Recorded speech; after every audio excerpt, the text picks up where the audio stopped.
If you've ever had a drywall repair fail like this, or you've been called out to fix one, I'm going to show you what went wrong and how to fix it properly.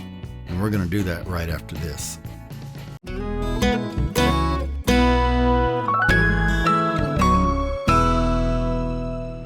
Hey everybody, and welcome back to my channel here at That Kilted Guy Videos. And as I mentioned, I got called out on a job to do some repairs, and what it was is the homeowner had attempted to patch in some doorways that they'd taken out, and they also were doing some work in their bathroom, and they realized from the first attempt that they were in over their head.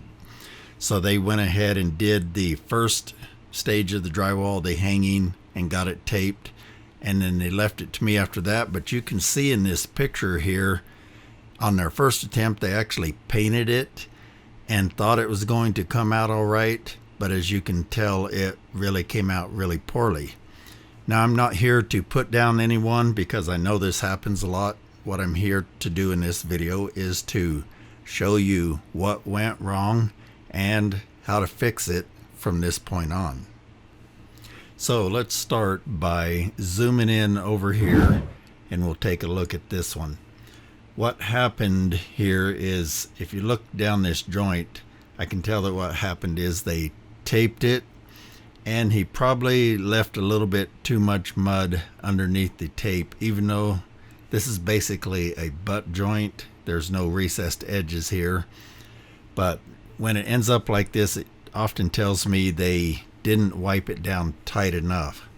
Now, you can wipe it down too tight and end up where the tape doesn't stick, but if you wipe it down too loosely, you get this nasty hump like you can see here. I put my 14-inch knife on it to show you how much of a hump, and this one actually had a terrible hump. So if you want to learn how to tape correctly without blisters, failures, big humps and such, be sure and check out this video, and I'll put links to these videos in the description down below.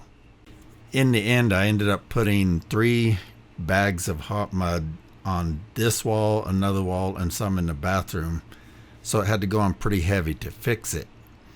Now, what the other problem is, you look right here, you can see that the whole thing is not coated white enough. I would speculate that he did the most common mistake, which I covered in one of my videos, which is trying to coat it with a 6-inch knife, and there's a fairly substantial hump there, so you just can't do that. If you end up with a hump like that, which you're going to on 99% of butt joints, you have to float it out wide, like I'll show you here in a minute. Okay, what I'm going to show you here is actually a time lapse I took with my camera, and the first step I did was to basically, I knocked in a few holes here, dented them in a little. Then I went over it with some 80 grit sandpaper to knock off any little sharp points and that can cause you problems. And here I've removed the cover plate with my 6-inch knife. Now here you'll see I'm scraping it with a floor scraper. This is a carbide blade tool, and what I was trying to do was to see if I could scrape off any excess mud. Turned out there wasn't very much excess, so that indicates it was more a problem of too much mud under the tape, but I did get a little bit off.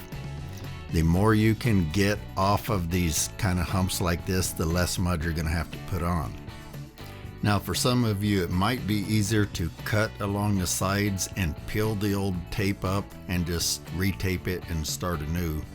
But I'm pretty fast at coating, and I decided this would be about as fast or faster for me. So do what works for you. So next, I'm using some 20-minute or 45-minute fast setting mud, which we call hot mud. And I'm coating this with my 14-inch knife, so it's going on roughly 12 inches on each side because of some overlap, so about 24 inches wide across here. And I'm trying to put very little on in the middle and most of it out towards the edges. Now, we use fast setting joint compound in this case because it shrinks less, it shrinks almost none, and it's going to allow me to turn around and put another coat on it in about 20 minutes. Okay, let me illustrate here what I'm trying to accomplish and what went wrong here. This is the wrong way to float out a drywall repair, and you can basically see that in this case I'm illustrating this as if you used a 6-inch knife on two sides, and I don't even think they did that here, but you can see that it's got this really steep hump like we see on the wall here. What you're trying to accomplish is more like in this illustration, where you see a nice gentle sloping hump. You're gonna still have a hump. You're not trying to make the hump go away. You're just trying to make it taper out so gentle that the light doesn't show it. It's the shadows that give it away. Take a look at this bad joint before I start it again. You see the shadow right there? That's the dark area. On a butt joint where they've done an okay job, but it still shows there is still a shadow. It's just not quite this prevalent. And you want it thin over the middle, like you can see here, thicker right to the side, and then just tapers out to nothing. And then we will sand it to give it an even better taper on the edges.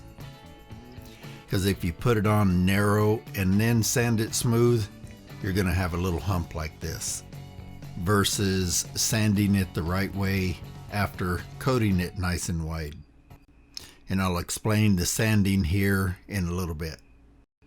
Okay, next I just needed to put another coat of mud on it. Basically the same procedure, slightly wider, but this time I broke out this 24-inch skim coating blade, and it works really good to smooth out these wide repairs like this.